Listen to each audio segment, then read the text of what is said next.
Hey everyone, it's your average chess player here. Today we are going to look at yet another endgame position. This position, it's white's turn to play, and we have to try and find the winning continuation if one exists, or we need to figure out if it's just a draw. This endgame position has like a fundamental underlying endgame concept at its core, and that's what would show up in the final solution as well. Feel free to pause the video here and try to find the winning move for white and the winning continuation for white rather. If you did find the solution or you want to verify your solution, you could feel free to skip ahead to the solution part of the video. I've left the timestamps in the description. So let's go ahead and start solving this position. Look at what white has to do, what black is planning to do, and how do we come up with the correct continuation. So this is a rather a simple position in terms of how many moves that you can actually make in the starting position.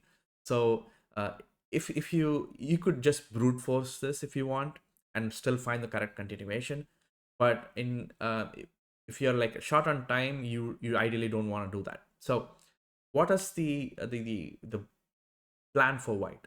What does white want to do here? So white has a pawn up, right? And you can see like these two pawns are on the same files, and the extra pawn is there, and the simple plan is gonna be just to queen one of these pawns, and just by exchanging them with the black pawns and pushing one through. The other way is, the other thing that you also should notice here is, in positions like this, you can always look for a pawn break. In this case, like let's say a sample variation, like this is not the right variation, but a sample variation like g4 and then f6, and then exchanging your pawns like this and trying to push your own pawn to queen is kind of a concept that you should remember in positions like this. This is a losing move because black will queen first, so we are not even going to look at that. But this is just to show the idea on the board. This is a way that you would want to do this. There's also like a famous endgame position with three pawns facing each other, and then you have to figure out how to like get through. And in that kind of a position, you would probably push the central pawn first, and depending on which side takes, you would push the pawn on the opposite side and force them to take, and then you would push your own pawn. So it's very similar to that, right? And here, the I only considered two moves, and I've out of the three legal moves for the king that is there, because a move like h6, which is the other legal move here, it is just a draw. Like what do you do here? Like you can't really make any progress, and if you play g4, we will fall into the same problem, like just playing g4 without h6. So it doesn't matter. So the first move that I saw was king to f2.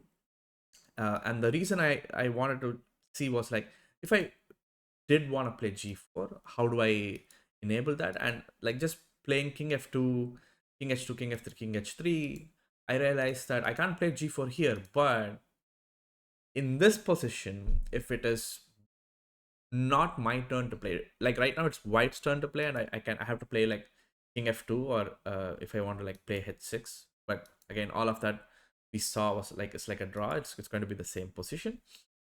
But in this position, if it is black's turn to play, black would have to play something like king h4, sorry, king h2, because something like g6 or g5 is losing to en passant, and that is probably what we should be aiming for. So as soon as we talk about, oh, this position, it should be my opponent's turn to move, the underlying concept is immediately like, okay, I need to put my opponent in a zugzwang, so I need to do some kind of a triangulation with my king to lose a tempo.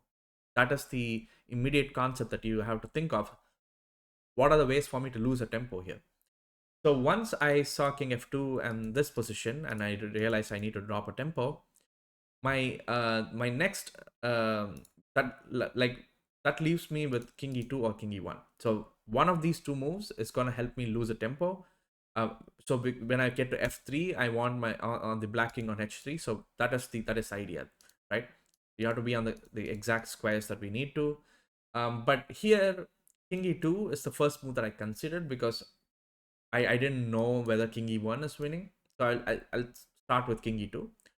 If black plays king h2 here, it is winning for white because after king f2, king h3, king f3, we reach the same position with black to move. So this is a winning endgame because after king h2, I do get my g4 break, but I'm not losing the pawn. I can take the pawn with my king, and whatever black does, I can just push my pawns, and we just like win this endgame just like that, and we queen our pawn and we take this pawn. So that is why it is winning. If black plays the move king g2 instead, which is the better move in this position, with the idea that, oh, I'm not going to give up f3 that easily, and now your pawn is the one that is under attack. And if we in this position, if we play g4, fg, and let's say f5, now we are threatening to push either of these pawns, make black take that pawn, and then queen the other pawn, whichever one we push. And black, let's say, plays g3 here. A good thing here is that the black king is blocking his own pawn, so black is not going to queen first, or queen that easily without like moving the king away. So that's one tempo. But now we need to figure out like, hey, which pawn should I move? So that is also like an important thing. So let's start with h6 because just by looking at it, this feels like it's away from my king. So maybe it is like out of sight and out of problems for me. And so gh6, I play f6, king h2, f7, push, queens, queens, queen takes h6, king g2, queen g5 check, king h1. And now here I realize that um, queen's on the board, which is good, but this is theoretically it's usually a draw, and here there's no real way to make progress because whatever move I play, like let's say like queen b4, whatever, black can just keep checking my king, and even if I keep checking the black's king, not really any progress to make here. So h6 seems to be not a great idea, and I'm still not sure whether I'm winning this position, right? So and then I tried f6. So after gf6, h6, I'm trying to queen, f5, push, f4, and I queen. Black has f3 check. I'm like, okay, so I definitely cannot play king e1 because then it black uh, like pushes the pawn with a check, and then I go to d2 or something, and then black queens, and again there's a super advanced pawn for black here, and black is the only one playing for a win. And it although it's not clear here, black can definitely win this endgame. So I'm not gonna put the variations on the board, but this is black is the only one winning for the playing for a win, and that is not what we want. And if you play like a move like king d2 after f2, we play something like queen a check because that's the only move to keep the black king away from these pawns. And after king g1, let's say I play like queen a3 to prevent this pawn from queening. Black can just play queens literally, and there's not much you can do here. In fact, queen g2 is immediately a draw. So doesn't work. That's the whole thing. The only thing that I noticed in this variation, which actually led me to the fact that I understood why king e1 is the right move in this position, is f3 after queens, f3 check is the tempo that I am losing here. um I shouldn't be moving my king here. If I didn't move my king, and let's say I played queen a8, this pawn will be pinned, and I can do something with it and capture the pawn or do something. So when I saw that idea, I realized that, okay, if my king was on e1 instead, and I played the same queen a8, black will be forced to move his king, and I can capture on f3, and I would be winning.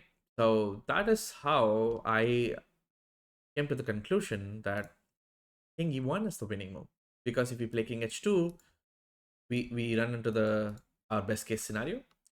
But also for king g2, I can still play g4.